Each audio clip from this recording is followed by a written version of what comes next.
This video is sponsored by Squarespace.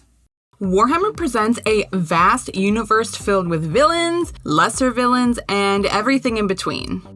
Though my love for miniature painting runs deep, it's only a fraction of the Warhammer community. At Adepticon, there was this palpable excitement. Players coming together from all corners of the globe to engage fully in Warhammer. And though painting is my passion, it doesn't lead to those same connections. So because of this, I find myself inspired to fully commit to the hobby, and I mean all of it. In this video, I'm taking the plunge by assembling my first army, Sisters of Battle.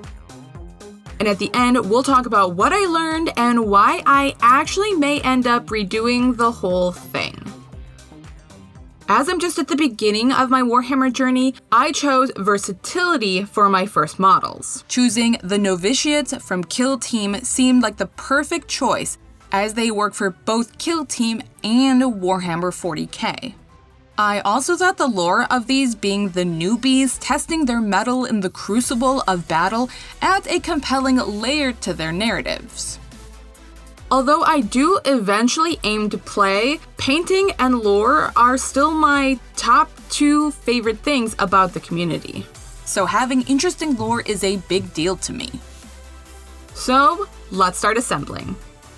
This is my first Kill Team box, and I was not expecting the amount of options and the ability to customize straight out of the box, when normally this would be something relegated to kit bashing. However, I must admit, as I sift through the myriads of components, a sense of selfishness is creeping in. I find myself setting aside some of the most captivating pieces for future kit bashing. I know I'm not painting these troops to the best of my ability, so I'd rather reserve the most intriguing parts for kit bashes that will truly showcase my skill. So for now, we're going with nuns and guns, as is tradition. I'm assembling the models using sprue goo, which allows me to glue and gap fill at the same time. Though sprue goo takes longer to dry than normal super glue or even classic Tamiya thin cement on its own, as a perfectionist, it is totally worth it. One of my favorite things to do in miniature painting is to take inspiration from the box and then twist it just a little bit to make it more unique. The Sisters novitiates are tan and black, which is pretty boring. So I'm going to mix it up just a little bit by slightly shifting the colors from tan and black to orange and blue. I'm priming the models with black Stynylrez primer mixed with an intense blue to achieve a near navy base color. Then I'm mixing orange and white as my zenithal. This orange will serve as a great base for my orange fabric later. Hopefully, this step will help create more interesting and cohesive models. Due to the translucent nature of speed paint, they are greatly impacted by what is underneath them, which is why Slapchop works so well. But this zenithal will impact my colors one step beyond shadows and highlights by impacting the colors themselves. Hopefully, the orange and blue will tint every color I apply, acting like a mother color to help the models look cohesive. I'm mixing nuclear orange speed paint with golden acrylic matte medium to help slow the dry time, and then golden acrylic airbrush thinner to help the speed paint flow across the model more evenly. Then I'm using the side of my brush, pulling it down towards the shadows of the fabric, completing that same step with the Tyranid blue for the armor and guns.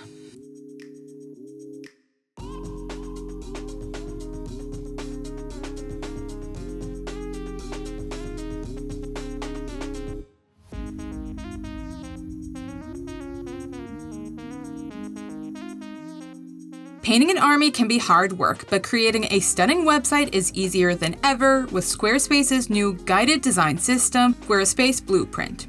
Choose from professionally crafted layouts, customize them to reflect your style quickly, and utilize Squarespace's drag and drop fluid engine for enhanced control.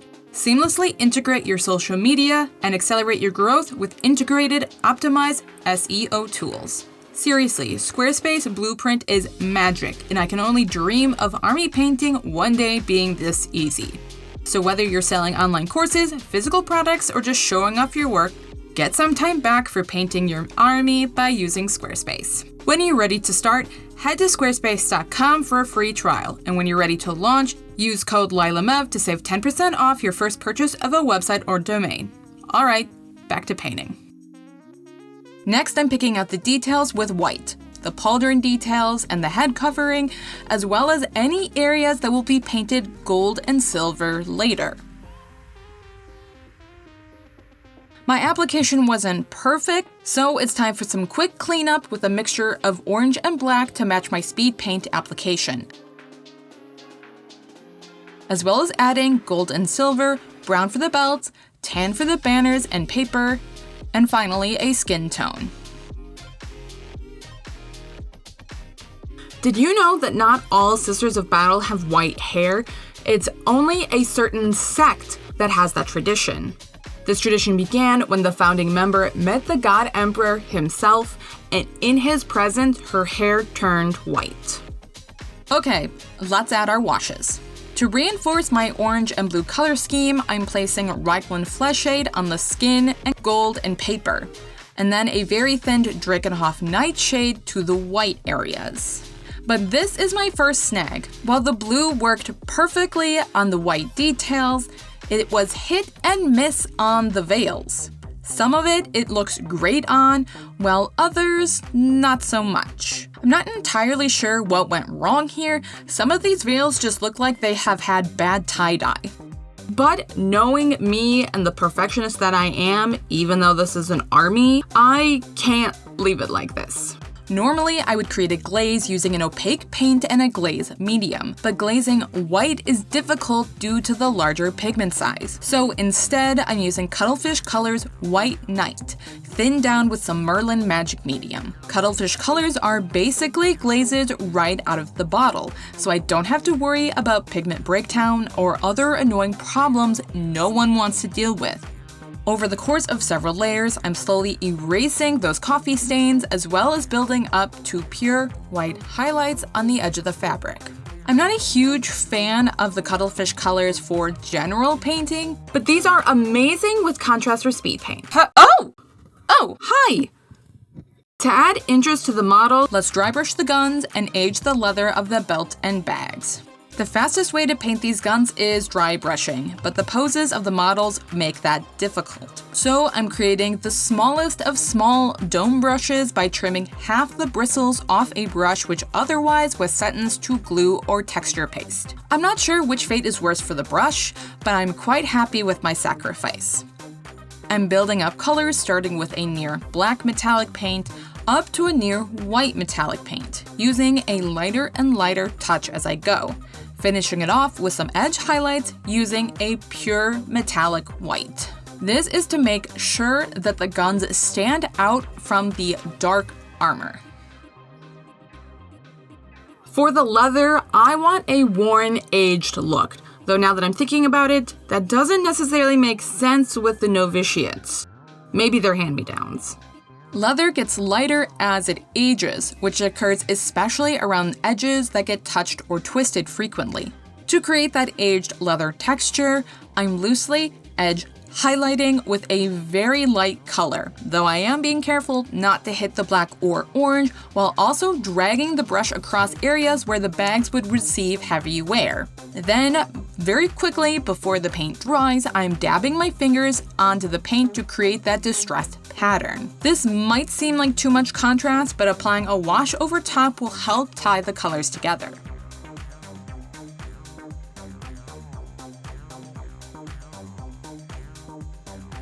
My goal for the orange and blue Zenithal was to remove the need for layering to create depth, but I'm doing it anyway. There just isn't enough contrast to make the black armor look like black armor. Instead, it kind of just looks like a black blob, which I'm sure is the problem that most people face when painting black armor. I'm increasing the contrast in the black by mixing orange and black to create highlights to coincide with my speed paint application. Then I'm closely studying the model, finding the subtle variations brought out by the zenithal and pushing them further using my opaque paint.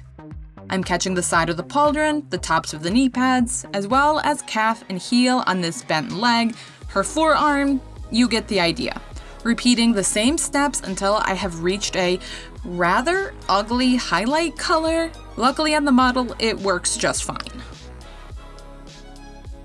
To be honest, my favorite part of miniature painting is the tiny details. So though not necessarily required or sane for an army, I'm gonna go ahead, do a little bit more edge highlighting, lining, as well as some quick faces.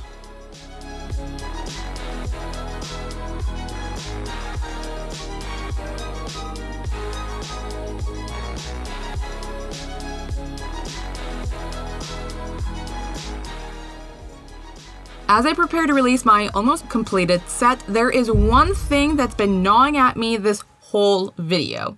Something that I had hoped would improve as I continued painting and just didn't. I don't actually like this paint scheme.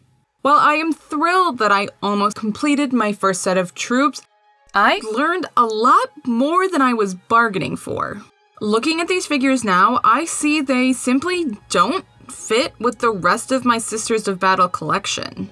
My mistake was becoming so fixated on doing the twist of the box art that I lost how this group of models would look with the army overall. With that knowledge in mind, here's the color scheme that I'm thinking I'll redo these in.